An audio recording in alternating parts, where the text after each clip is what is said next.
Now, it is with great honor that I introduce today's keynote speaker, Dr. Michael Burry. Michael is one of our own, an economics graduate of the class of 1993, and we are thrilled that he has come back to campus to speak today. He is joined by his wife, Auntie, and his sons, Michael and Nicholas, his brother-in-law, John, and sister-in-law, An Min. Michael was an exceptional undergraduate here at UCLA. As if a full course load as an econ major wasn't enough, he also managed to fulfill rigorous pre-med requirements. After leaving UCLA, he proceeded to earn his medical degree at Vanderbilt. But the draw of the investment world soon overcame his desire to practice medicine. By the time he founded Scion Capital in 2000, Michael had already earned a stellar reputation as an investor with extraordinary vision. Now, about a year and a half after the financial crisis hit in 2008, Queen Elizabeth of England visited the London School of Economics, and she asked the distinguished faculty there why nobody had predicted the financial crisis. She should have come to UCLA because Michael did. He used his vision to predict the collapse of America's financial and real estate markets. He foresaw the failure of companies such as AIG, Fannie Mae, Freddie Mac, Countrywide Financial, and Washington Mutual. You might recognize his story from his profile in Michael Lewis's 2010 best-selling book, The Big Short. Michael closed Scion Capital in 2008, and these days he funds startups and invests his own money. Michael will no doubt have some predictions for all of us in the audience today, and certainly some prescient words of advice for the class of 2012. I know we will all be inspired by his story and his vision. And now it gives me great pleasure to welcome the UCLA Economics Commencement Speaker for the class of 2012, Dr. Michael Burry.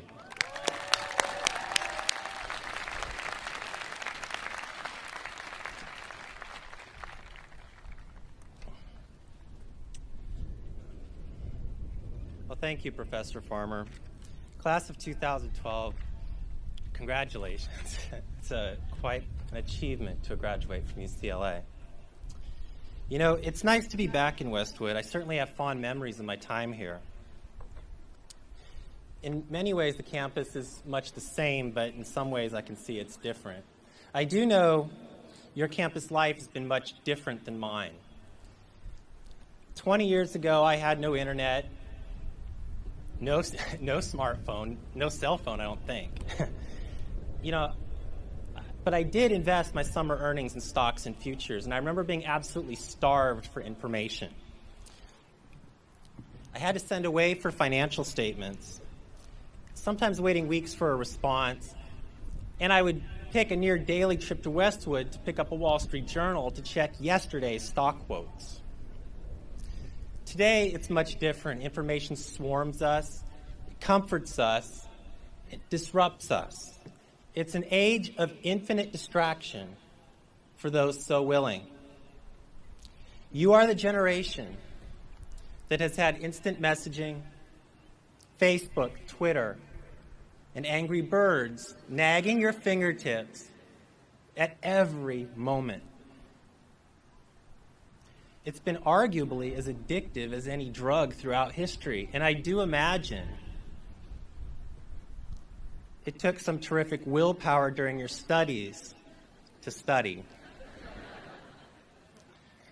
Of course, it's not lost on anyone that you started your term at UCLA in the midst of a global financial panic, the consequences of which are far from settled. The fault is not your own, but the future it leaves certainly is. As a result of what happened while you were growing up, you now face a future that will feature either another Great Recession during your 20s or during your 40s, a U.S. debt to GDP ratio exceeding 200%. And that's not me, that's the Congressional Budget Office. Me, I think they're ignoring reflexivity, and I think you face both.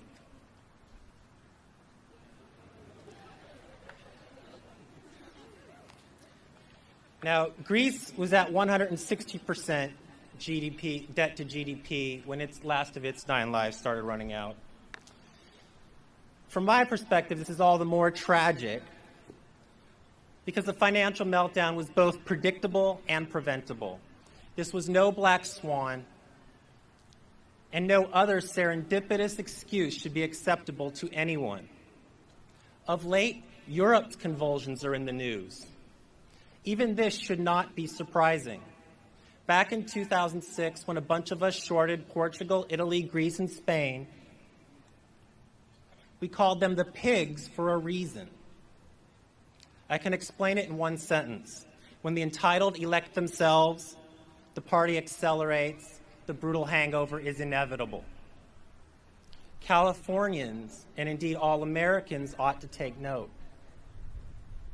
My career after UCLA arced in such a manner that I found myself right in the middle of the financial meltdown, profiting from it because I had predicted it.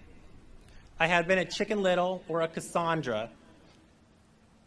To some, especially in government, I'm one lucky SOB. In truth, I was just trying to figure it all out.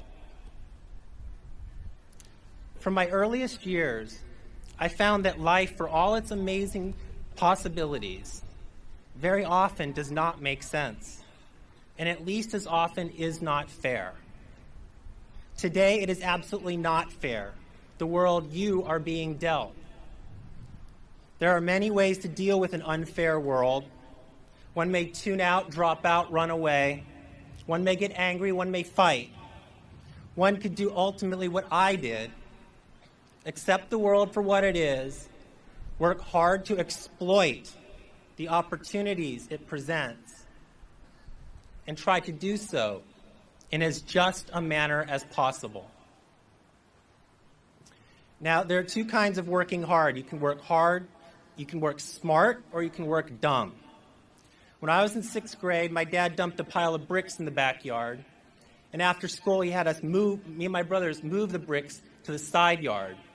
The next day he had us move them back to the backyard, the next day back to the side yard, and so forth. This continued for quite a while.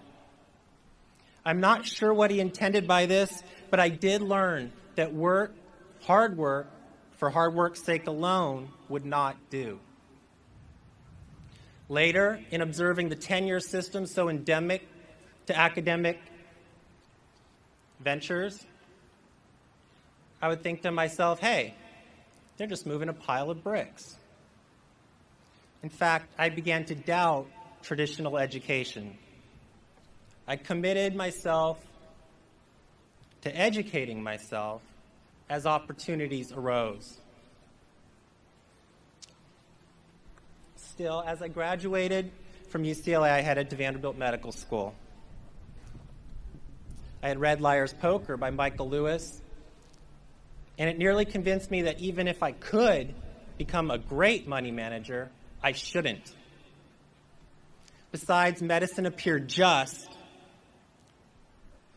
My interest in medicine would fade, however, as I studied the economics and regulation of healthcare while in Chicago in 1994. The government payer would weigh far too heavily on that playing field, and I did not think it would be fair enough. So during medical school, I put up a website, some ideas on stocks and markets. As I graduated medical school in 1997, Microsoft, out of the blue, offered me $1 a word to write for the new MSN Money website. Being wordy and being in debt, naturally I said yes. So therefore, during my medicine internship, I wrote for Microsoft and ran my website. There were synergies between 2 of the 3, and I had unknowingly found a back door to Wall Street. None of this was nearly as well planned as it seems in retrospect. There were a number of crises, including a divorce, and at one point I was so despondent over my direction that I even applied to law school.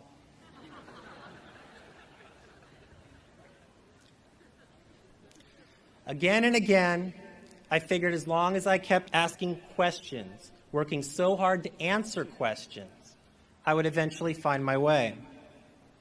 As I turned 29, I ran out of reasons why I couldn't or shouldn't and left medicine to start an investment firm. At that point, the decision came very easily.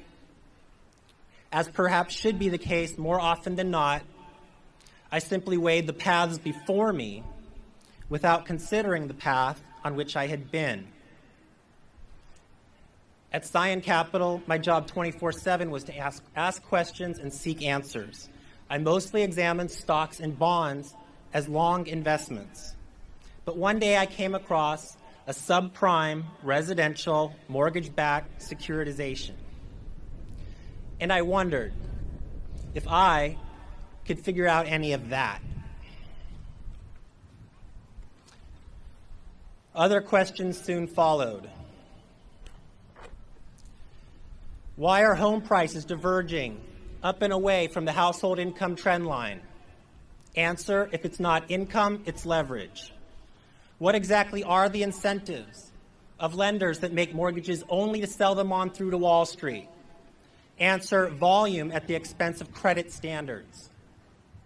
When interest rates bottom, how far could lenders push mortgage terms in order to keep refinancings, home prices, and loan volumes rising? The answer to this question would put a ticking timer on the boom and a date on the crash. Back in 2005, other questions stood out. How much is consumer spending dependent on cash-out refinancings?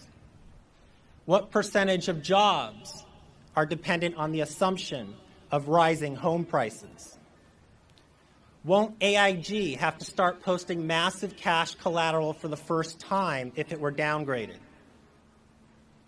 Isn't it worrisome that Fannie Mae cannot find term sheets that describe perfect hedges against its massive mortgage portfolio? Are the rating agencies so conflicted that they could be this blind? In my letters to investors, I described a downturn that would be unprecedented, with no counterpart in the modern era. Wall Street's risk models would fall all at once, and every single CEO and every single politician would be disastrously wrong. I put my money where my mouth was. At its peak, I was short $8.4 billion worth of subprime mortgages and certain financial companies. The most we could lose was less than $100 million, thanks to credit derivatives. And at first, we did lose. It was a negative carry trade. Investors, business partners, and even employees questioned the strategy. Lawsuits were threatened, our distress was reported in the press, and Wall Street looked to squeeze our short. Besides all this, I had to stomach what I knew was coming: a tragic end to the follies. This was not fun. I did not tap dance to work. But the firm survived. We turned the tables on Wall Street, and I became the 1% in a way I never imagined when I was sitting where you sit today. I had bet against America and won. In 2010, I published an op-ed in the New York Times posing what I thought was a valid question of the Federal Reserve, Congress, and the President. I saw the crisis coming. Why did not the Fed? Never did any member of Congress, any member of government for that matter, reach out to me for an open collegial discussion on what went wrong or what could be done. Rather, within 2 weeks, all 6 of my defunct funds were audited. The Congressional Financial Crisis Inquiry Commission demanded all my emails and lists of people with whom I had conversed going back to 2003. And a little later, the FBI showed up. $1 million in legal and accounting costs and thousands of hours of time wasted, all because I asked questions. It seemed they would pump me at gunpoint or not at all. That summer, the Federal Reserve put out a paper that concluded nothing in the field of economics or finance could have predicted what happened with regards to the housing bust and subsequent economic fallout. Ben Bernanke continues to backfill this logic, and I fear that history is being written wrong yet again. The ignorance is willful. As we move forward as a country, it is worth considering mainstream economics and finance in light of recent events. Our nation's economic policies are born of a synthesis of theories on how to deal with the Great Depression of the 1930s, yet seems unable to honestly examine the most recent one. Sadly, at the highest levels of economic thought in government, questions are not tolerated. It is as if we are dealing with the binary judgment of a fundamentalist religion.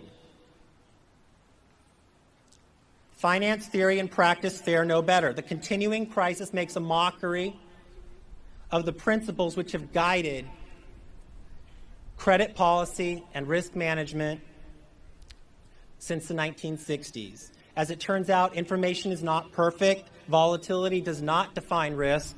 Markets are not efficient. The individual is adaptable.